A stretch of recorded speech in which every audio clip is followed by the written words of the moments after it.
ভোটে ভরাডুবির পর তৃণমূলের অবস্থা নড়বড় করছে তৃণমূল জমানায় লেকটাউনে বসানো লিওনেল মেসির এই মূর্তিও যে কোনো সময় ভেঙে পড়তে পারে বলে আশঙ্কা তৈরি হয়েছে। বিপদ এড়াতে এই মূর্তি সরানোর প্রস্তুতি শুরু হচ্ছে। হোটেল থেকে রিমোটের মাধ্যমে মেসি এই মূর্তির উদ্বোধন করেছিলেন, কিন্তু কয়েক মাস যেতে না যেতেই কিন্তু এই মূর্তির বিপজ্জনক অবস্থা তৈরি করেছে, এমনটাই অভিযোগ করছে স্থানীয়রা। 12ই ডিসেম্বর কলকাতায় এসেছিলেন লিওনেল মেসি। পরদিন হায়াত রিজেন্সি হোটেল থেকে ভার্চুয়ালি লেকটাউন মোড়ের এই মূর্তি উদ্বোধন করেন তিনি।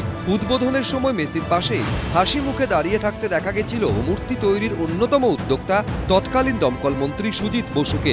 তারপর ভোটে তৃণমূল ক্ষমতাচ্যুত হয়েছে।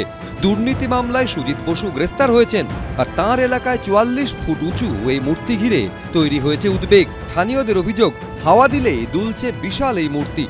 এ নিয়ে লেকটাউন থানার দ্বারস্থ হন স্থানীয়রা। অভিযোগ পৌঁছয় জেলা প্রশাসনের কাছেও। তার ভিত্তিতে সোমবার উত্তর 24 পরগনার জেলা শাসকের নির্দেশে ঘটনাস্থলে আসেন পূর্ত দপ্তরের আধিকারিকরা। অভিযোগে তারা বলছেন জেলা শাসকের নির্দেশে পিডব্লিউডির যারা ইঞ্জিনিয়াররা তারা ঘটনাস্থলে আসেন এবং তারা এসে মেসির এই মূর্তি পরিদর্শন করেছেন।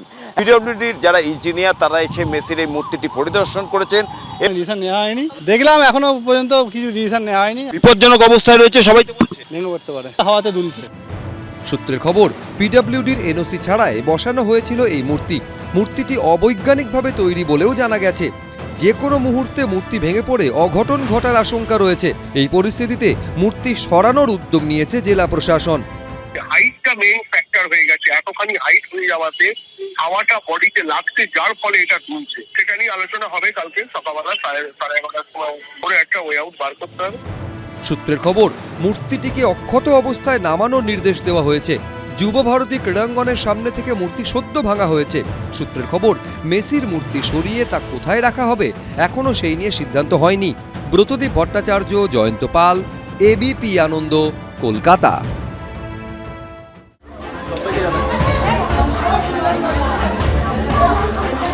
দিকে দিকে জনরোষের মুখে তৃণমূল, কোথাও তৃণমূল নেতাকে মার, যুব নেতাকে চড়থাপ্পড়। সল্টলেক শটসোনা থেকে হাওড়ার উলুবেড়িয়া দেখা গেল প্রায় একই ছবি। বেলেঘাটায় তৃণমূল নেতা ও প্রমোটার রাজু নস্করের ঘনিষ্ঠকে হাতের কাছে পেয়ে ক্ষোভে ফেটে পড়লেন স্থানীয় বাসিন্দারা।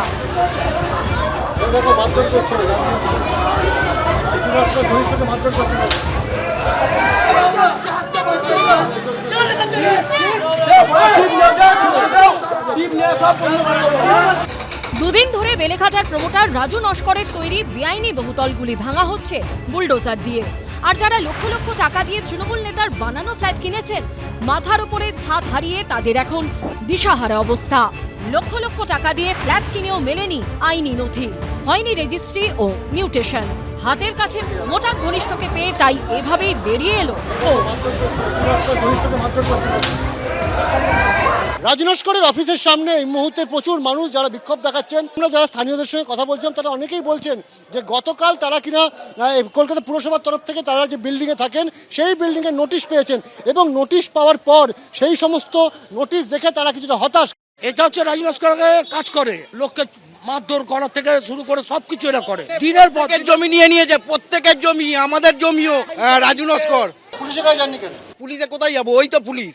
বেলেঘাটায় যখন এই ছবি, তখন সল্টলেকে সিএ মার্কেটে রাস্তার উপর বেধড়ক মার খেলেন তৃণমূল কাউন্সিলর ঘনিষ্ঠ নেতা।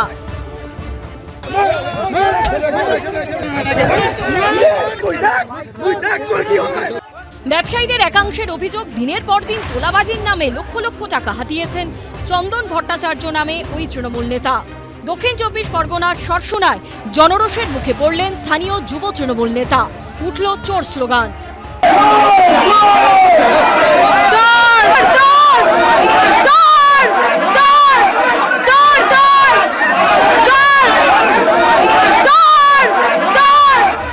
তোলাবাজি থেকে জমি জবরদখলের মতো অভিযোগে গ্রেপ্তার করা হয় যুব তৃণমূল নেতাকে। আসলে ওকে ওই ওখানকার আশেপাশের লোককে ডিস্টার্ব করতো, জমি দখল থেকে আরম্ভ করে তোলাবাজি থেকে আরম্ভ করে। যদি সে অবশ্যই যদি অন্যায় করে থাকে তাহলে আইনি তার পদক্ষেপ নেবে। যুব তৃণমূল নেতাকে গ্রেপ্তার করে নিয়ে যাওয়ার সময় তৈরি হয় তুলকালাম পরিস্থিতি। তাকে লক্ষ্য করে কিলচড় মারতে দেখা যায় উত্তেজিত জনতাকে। হাওড়ার উলুবেড়িয়া পুরসভার 11 নম্বর ওয়ার্ডের তৃণমূল কাউন্সিলর অশিরঞ্জন অধিকারীর বিরুদ্ধে উঠল দুর্নীতির অভিযোগ। সাধারণ মানুষ, গরিব মানুষ, যাদের জন্য যেসব জিনিসপত্রগুলো আসে তারা ঠিকঠাক মতো তাদের কাছে পৌঁছায় না। যাদের প্রয়োজন তারা পায়নি। আমফানের সময় তারা তিরপল পায়নি, পার্টির লোক তিরপল পেয়েছে। কোথাও কোথাও রোষের আঁচ পেয়ে তোলাবাজির টাকা ফেরাতে শুরু করেছেন তৃণমূল নেতারা। বীরভূমের নানুর, পালুইয়ের পর এবার দক্ষিণ 24 পরগনার গোসাবা। সবার ক্ষেত্রেই অভিযোগ 2021-এর বিধানসভা ভোটের পর ধমকে চমকে টাকা আদায়ের। এবার পালা বদলের পর টাকা ফেরানোর পালা। দাদা যে টাকাটা দিতে বানাতে সেটা দাদাকে কত টাকা? 80,000 টাকা। হুগলির গোঘাটে আবার কাটমানি ফেরত চেয়ে দুই তৃণমূল নেতার বাড়িতে পড়ল পোস্টার। অন্যদিকে বেআইনি নির্মাণের অভিযোগে রবিবার তৃণমূল বিধায়ক জাভেদ খানের ছেলে ফৈয়াজ আহমেদ খানের দুটি ঠিকানায় চলে বুলডোজার। কসবার বিধায়ক জাভেদ খানের অফিসেও নোটিশ পাঠিয়েছে কলকাতা পুরসভা। অনির্বাণ বিশ্বাস, আবিদ দত্ত ও সুনীত হালদারের রিপোর্ট, এবিপি আনন্দ। এবিপি আনন্দ, এগিয়ে থাকে, এগিয়ে রাখে।